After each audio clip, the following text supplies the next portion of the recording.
You are listening to the Beyond Believing podcast. I am your host, Katie Ann. I am a certified life coach, a divorced mom to 5 amazing children, and I am here to share some love and encouragement with you about healing and moving on post-divorce as a Christian woman. Stick around after the show for some details on how we can work together. You are listening to the Beyond Believing podcast, episode number 49. Welcome, my beautiful friends. I am so excited to have you here today. God has just got me so excited to share what's on my heart this week, this message. But before I get into that, I realized today we have hit the year mark, my friends, of my podcast being out. I was thinking about this the other day and trying to figure out when my actual first episode was, because I originally started out with Conviction Radio, which is an online radio platform, and ended up branching out onto my own. My very first episode was August last year. So happy 1-year anniversary to the Beyond Believing podcast. I'm so glad that you're here. God continues to amaze me with what he does, the work that he allows me to do, and for having the opportunity to have this platform. I'm just so humbled and so honored and so privileged. It's just mind-blowing. God is so good. Well, I also want to do a very quick reminder that I'm still doing my new case study that I'm calling Selah Healing. It's designed just for divorced Christian women. It's 12 weeks of private coaching with me.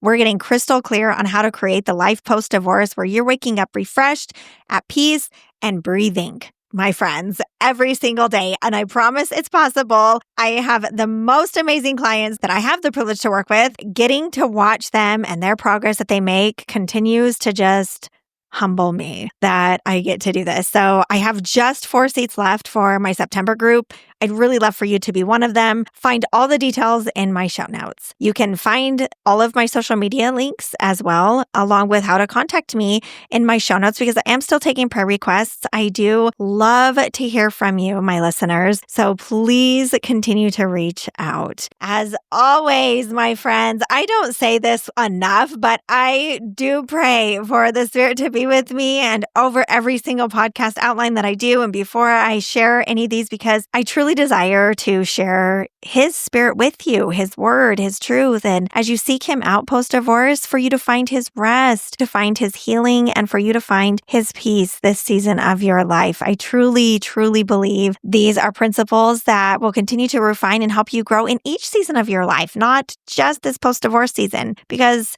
we all know that no season truly lasts forever. This too shall pass. And what's coming next, my friend, God is preparing you for. I am praying that you hear something today, how God is preparing you, that you will truly take this information to Him and find out how you can let Him refine you. What is it that He's truly trying to teach you? Because I promise He is with you, He's watching over you, and He's got you. Like, how amazing is that, my friends? All right, today we are talking about what it means to be a godly woman. This has been on my mind for quite some time. I sought out what this actually means. This has been a huge part of my own faith journey, trying to figure out what does this mean from a biblical perspective. And so today I'm sharing 5 characteristics of a godly woman I have learned from reading about godly women in the Bible and from learning and watching and observing and being shepherded by godly women on my faith journey, which is just so beautiful. I am so grateful for the women who stand beside me and have held my hand and who've just guided me and led me to God. I'm so excited to share this with you. So 5 characteristics this week. Number 1, my friends, a godly woman knows her identity as a creation of the Most High God. She knows who He is and her value and worth as one of His. A godly woman is secure in her identity because she knows she was created by God, redeemed by Christ, and indwelt by His Spirit.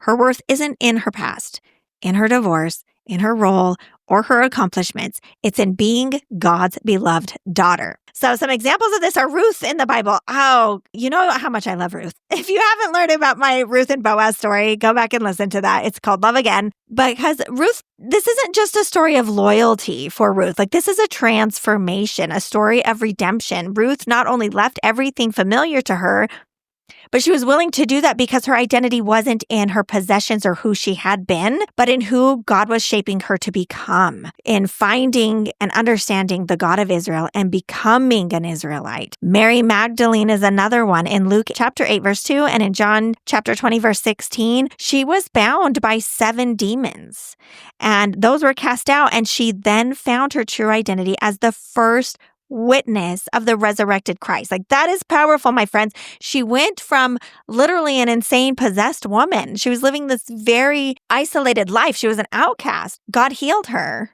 And then she found and stepped into who Christ told her she was. And she, my friends, was the first witness of the resurrected Christ. Like, who would have thought? God can do anything with anyone, okay? And lastly, for this example, the Proverbs 31 woman. And I know, I just love her so much. I love this Proverbs 31 woman so much because her value is rooted in fearing the Lord, not in what she has to offer men.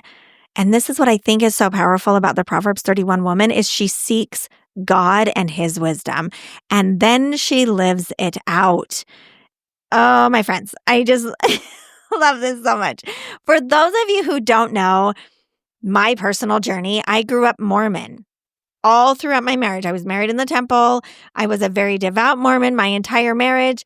And after my divorce, I came to find that the Jesus I was taught to believe in wasn't actually the same Jesus the Bible teaches us to believe in. And I had no idea. I thought they were the same my whole life. That's an entirely different episode on what that realization was like. It does help to lay a little bit of a foundation for this quest I have been on to understand who God created me to be. So when I was about 13 or 14, I was at what was called a youth fireside. In Mormonism, when you turn 12, you become a part of the church's youth program. And they have what they call firesides, which are just gatherings of any kind to share any kind of spiritual teaching or guidance. They're mostly taught by local church leaders, but on occasion, a general authority or a church leader from church headquarters will come, which is a really big deal. And they usually go at huge venues. And so that's what was happening. If you're not familiar with Mormon theology, they have a belief in apostles. They have 12 apostles and a prophet. And so when I was about 13 or 14, one of these apostles came to visit and do this special fireside. I am sitting in this huge auditorium listening to this apostle. His name was Richard G. Scott. I don't even remember what the title of his message was or what the whole entire thing was, but he said something that really shook me to my core and shaped my perspective about my identity. And I knew that there was some truth to this, but I didn't understand what it meant at the time. But I clung to this. He said, if you could see the woman God created for you to become, you would rise up and never be the same. Now, like I said, I clung to this. I wrote this on absolutely everything I could see. I carried around in the back of my mind, always weighing on me. And I used this actually as a weapon against me about how I was not worthy and how I was not becoming this woman. I knew that God had created me to become someone and something, but I had no idea what that meant. But I knew that God knew, and I knew that I could trust God, even though I didn't even realize that I didn't even know who God really was. But I'm sharing this with you because this was the foundation of my identity as a young woman, and then even all throughout my marriage. And it was very heavy and very shame-filled. It was, even pre-divorce, part of my quest to figure out who is this woman that I need to become and who did he create me to be. I knew that I had been created by him. I knew I had a purpose. I just had no idea how to understand it or to become that woman. And looking back, I can see I genuinely had this very intense hunger to know and be close to God. I had this hunger to just be where he was. And I was always taught that that was in the temple, specifically in the celestial room, or even the temple grounds were sacred and holy. I had to go there in order to be close to him, like to really talk to him, to really connect with him. Now, it's not really said in that many words. It's just understood that that's where you go to be close to God, okay? So sometimes when I didn't have time to go through what they called a whole entire session in a temple, which when I first started, it was around 3 hours long. And by the time I had left, it would whittle down to about 90 minutes. But I had 5 kids and I was going weekly, but not always exactly how I wanted to be there. So sometimes I would just go sit in the parking lot or walk around the grounds, believing that I was on sacred ground and that the Spirit was just the strongest there. I would find all the peace and answers that I had just by being there. And sometimes I did find peace, but I didn't always find answers. I just always came up short. I was always lacking something. I was never getting the results I was looking for because I was always relying on my own strength. And I just couldn't figure out what that was, why I was not getting that. Because looking back, I see I was relying on my own strength. So not until I came out of Mormonism and found that the God of the Bible was not who I was worshiping, that I'd been putting all of my faith and attention and time and energy into what I myself could and should be doing. I learned that God of the Bible teaches us to put all of our faith, attention, time, and energy into what He has for us, what He is doing, and what He promises to do in us and for us. Paul teaches us in 2 Corinthians 5:17, therefore, if anyone is in Christ, he is a new creation. The old has passed away. Behold, the new has come. And in Romans 2:15, he teaches, they show that the work of the law is written on their hearts. And then Hebrews quotes Jeremiah saying, I will put my law within them, and I will write it on their hearts, and I will be their God, and they shall be my people. I shared last week in episode 48 about what I use the model in my coaching business with my clients, and that our actions are a reflection of our feelings, which come from our thoughts and our beliefs. And I realized I couldn't produce any different results because I didn't truly know God, His word, or His will, or His plan for me. I could not become something I did not understand or think or believe. And when I found His word, and I found His gospel, and I found His truth, I finally started understanding my identity in Him and the thoughts and the things He was telling me about who I am. And then I could start telling myself those things. And then I finally started making progress on this journey to become who He wanted me to be. And my actions have changed because I have new beliefs. I have become a new creature because He's changed my heart and my thoughts and my feelings about myself, not just on my own. And neither are you, my friends. Characteristic number 2. A godly woman builds her relationship with God intentionally and purposely. She cultivates a personal relationship with God through prayer, scripture, and obedience. Through the word, and then following the word and the truth, living like God is telling you the truth. Her devotion is not ritual, but relationship driven. Hannah in the Bible is one of my favorite stories. And every time I read this in 1 Samuel, she's pouring out her soul in prayer and trusting God with her deepest longings, which is just to carry a child. And my heart breaks every time that I read this story because she was so willing. She just wanted to carry a child so badly. She was willing to give him up to God just for the opportunity to carry a child, to fulfill what she believed was her purpose as a woman of God. I love her faith so much and her heart. Mary of Bethany in Luke chapter 10, verse 39, Mary and Martha, my sweet friends, sat at Jesus' feet. Her focus was on choosing intimacy over distraction or the busyness of life, the perceived priorities of taking care of all the men around her. Jesus says one thing is necessary, to be with Jesus. And that is what Mary did. She took her time to just sit at His feet. And then Anna, the prophetess in Luke chapter 2, she devoted her life. She's this beautiful little old widow. She spent her whole life living in the temple. Oh, I love this so much. I love how she lived in the temple, fasting and praying night and day, it says. Night and day, fasting and praying night and day, her whole life. I can't even comprehend. But part of me is I kind of feel like that's a great idea.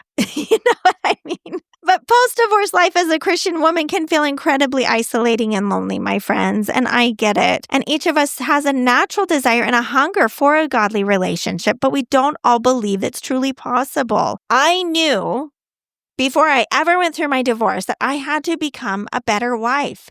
I knew I wasn't a godly wife, and I had no idea how to become a godly wife. I knew I had flaws and weaknesses and shortcomings. I knew I was creating to an unhealthy dynamic that I had to fix, but I was seeking about what I myself could do all on my own. And God did show me things. I did fall under common grace. I did make progress. I did seek out help and resources, and I did work, and I did adjust. But I didn't understand that God could produce more in me than I could produce on my own. And post-divorce, I found God, His truth, and that hunger to become a godly wife has increased exponentially. But because now I look to him to show me what all of it means. And I look to his word to help guide me and to correct me and to refine me and humble me. My friends, I am humbled to the core almost daily. I'm pretty sure daily.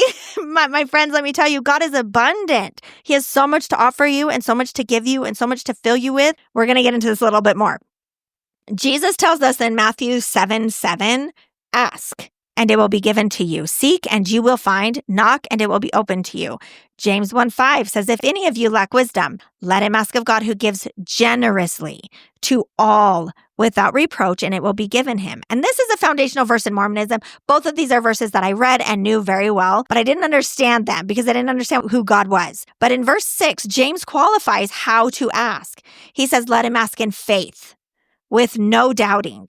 For the one who doubts is like a wave of the sea that is driven and tossed by the wind. And then in verses 7 and 8, he expands, for that person must not suppose that he will receive anything from the Lord. He is a double-minded man, if you doubt, unstable in all his ways. You cannot receive wisdom you do not truly believe will be granted to you.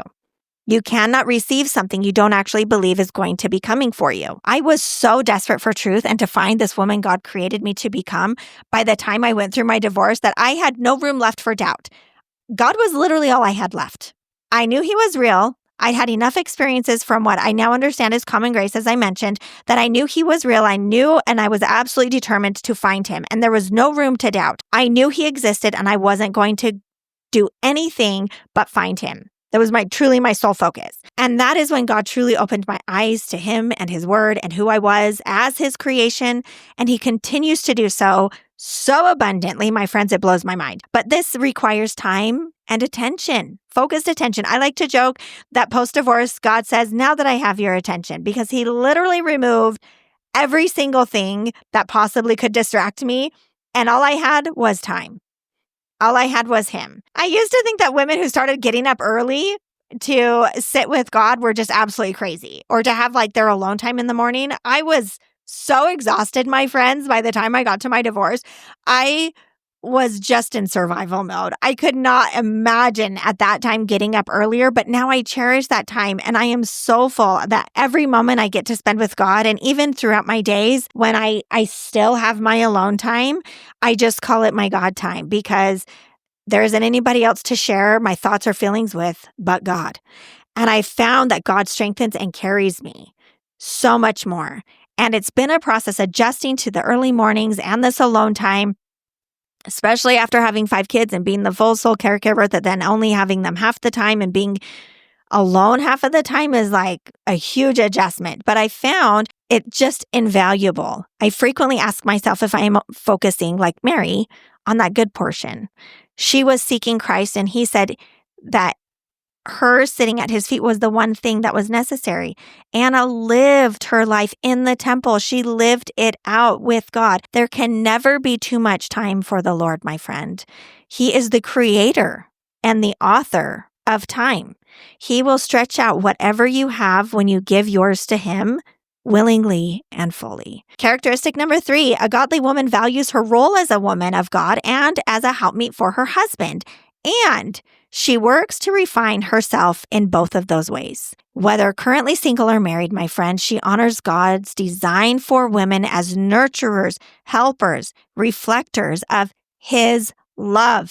She seeks to embody respect, wisdom, and grace in her relationships. Oh, friends. As I have had this opportunity to be brought to my own Boaz, my desire to become not just a godly woman, but a godly wife has increased exponentially. And God continues to show me what that looks like. And I am continually humbled and, quite honestly, appalled at myself for how wrong I have had this in the past. And God first started shaping me by helping me understand my identity in him. And then he started showing me what it meant to be his bride. This is why it's so important for you to understand your identity in Christ and to spend time with him so he can show you, because these are kind of like little baby steps, my friends. These are like little things you have to refine in order to build upon. He showed me what it meant to be his bride, which I think I could probably do an entire episode about, to be honest, because it's been so amazing. It's been so humbling and truly awesome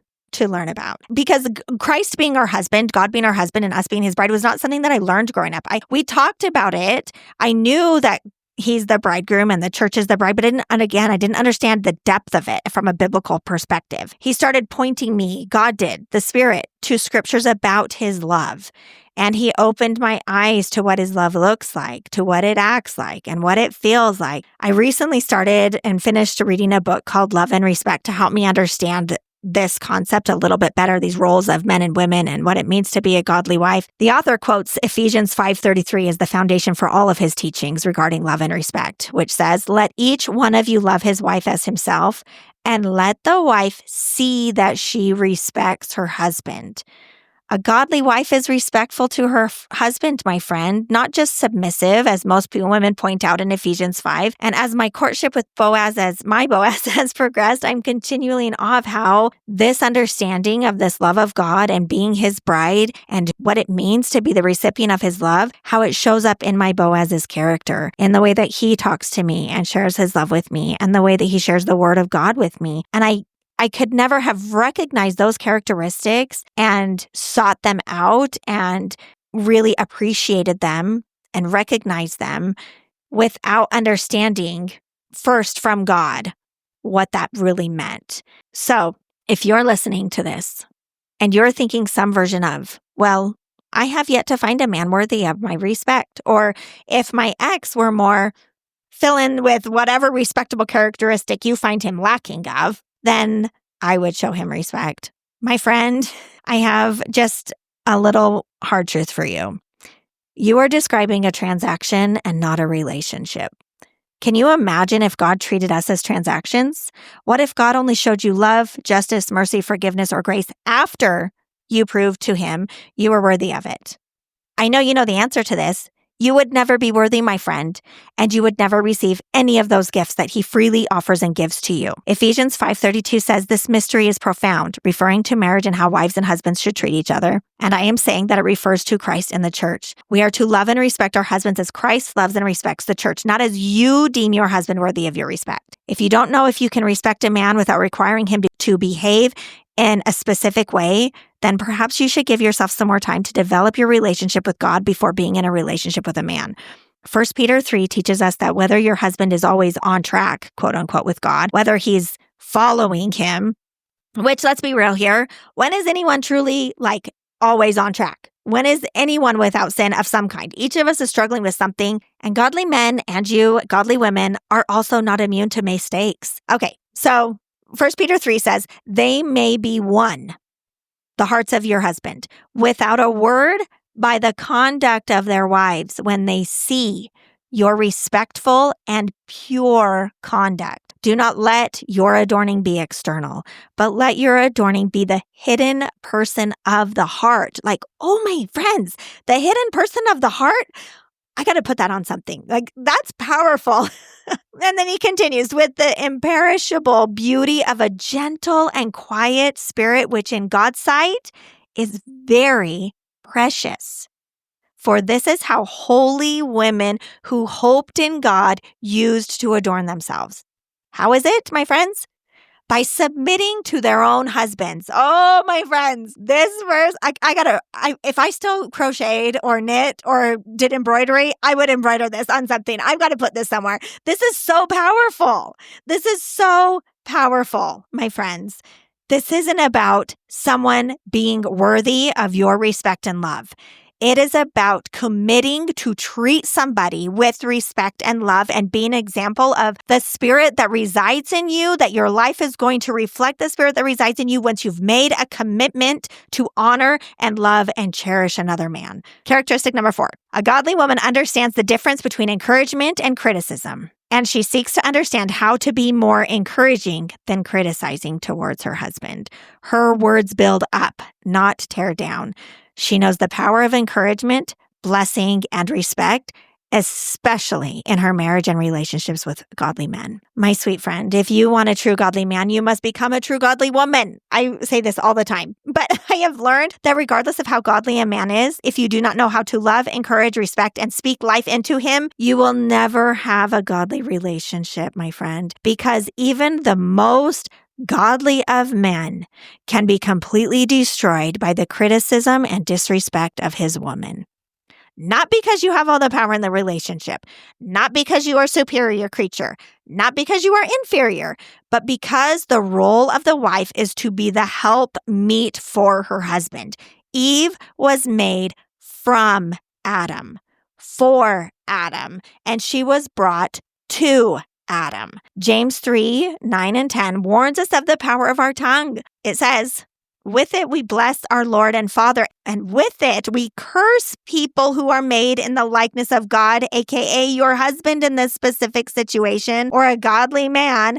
From the same mouth come blessing and cursing. My brothers, these things ought not to be so. You cannot love God, my friend. Bless him and worship him, and then be disrespectful to your husband or your godly man if you're in a relationship with one. You don't have to submit to anyone but God and your husband, but if you don't know how to submit to God, how will you submit to your husband or any godly man? Now, my friends, I understand that you have been through some painful experiences. You have already been through a marriage. You have already tried and walked down this path, and it led to a divorce, which no one seeks out, by the way. Like, no one person is walking down the aisle thinking, we're going to get divorced in a certain amount of time. Nobody's doing that. You have learned some things that you need to unlearn. You might still have some wounds that still need to be healed. And even when you are led to a godly man, or when you have a godly man, it will never be his job to heal you or to make you whole or to fulfill you or to fill some void you are feeling. You have to learn and understand the power of your words to a man that you love. Each woman I admire and respect as a woman of God and in the Bible use their words to encourage and lift more often than not. Proverbs 31:26 says, she opens her mouth with wisdom, and the teaching of kindness is on her tongue. And then in Judges 4:14, it teaches us about Deborah, whose words inspire and empower Barak to lead Israel to victory. She said this to him, up, for this is the day in which the Lord has given Sisera into your hand.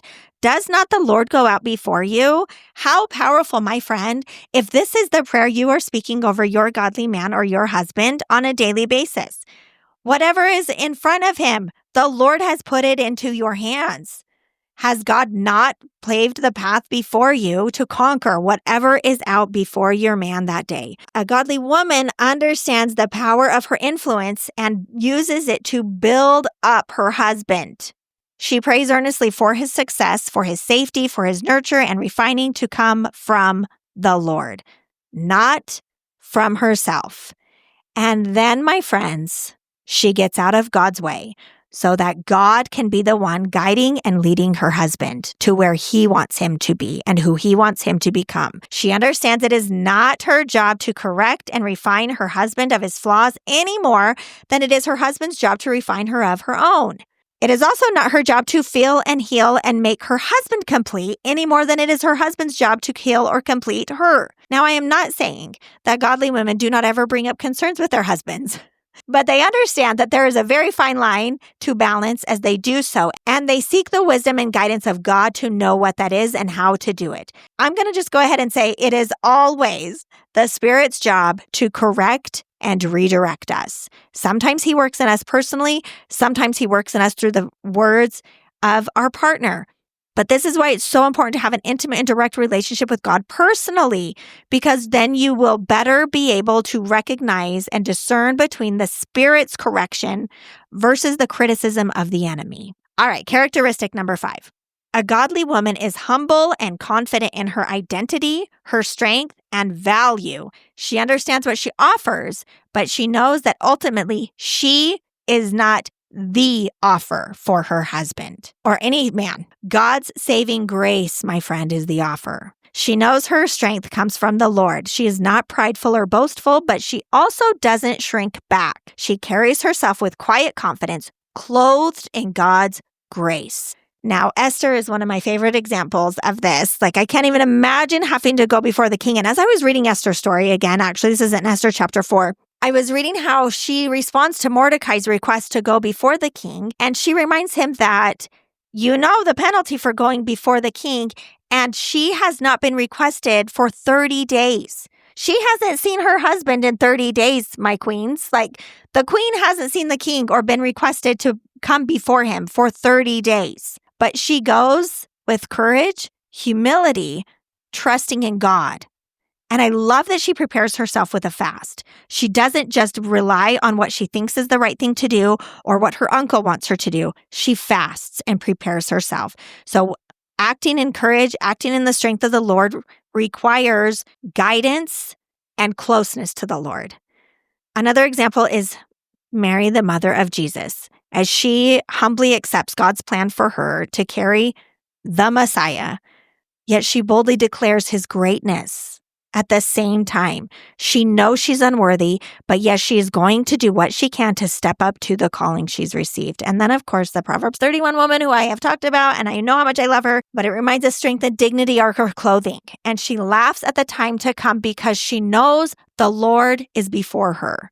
I know I don't need to tell you that marriage is not the answer to all of your problems, but I'm going to, because some of you are still looking to a relationship with someone else, with another man, just so that you will feel loved and to fill the void that only God can fill for you. Let me tell you something else that I have learned is true about a godly man. He loves you, my friend. If you are in a relationship with a true godly man, if you are on your way to marriage, if you are remarried, he loves you immensely. As women, we have a tendency to measure the love of a man for us by how much we decide whether or not he does, especially when you do not understand or comprehend the love of God. If you're looking for a man to quote unquote love you, my friend, I'm going to remind you again, no one but God is ever going to satisfy your desire for love. You are looking for validation and that you are worthy and desirable. That is not love. You will never recognize the love of a godly man when you are searching for approval, validation, and for your sense of worth to come from men. Only God can give you that. Now, each of these women had their own struggles. Each of them had their own doubts, just like you. Each of them are imperfect, just like you. But I share these and these characteristics to remind us that godly womanhood is not about perfection. It's about pursuit of God. Post-divorce, you are not quote unquote disqualified. In fact, this may be the season where God shapes you most deeply into the woman he created you to be. If you are willing, my friend, to give him your whole heart and to give him your time and whatever it is that he asks of you, I promise everything and more than you can possibly imagine is waiting to give to you. Have a great day, my friends. You have been listening to the Beyond Believing podcast, and if you liked anything you heard today, I want to invite you to come and work with me privately. This month, I'm starting up a brand new Selah Healing case study group, and I'm looking for a handful of new women to mentor and work closely with. This invitation is very time sensitive, and I won't be able to offer this kind of personalized coaching and access to me for much longer. If this sounds like something you are interested in, find all the details at the link in my bio. I can't wait to hear from you.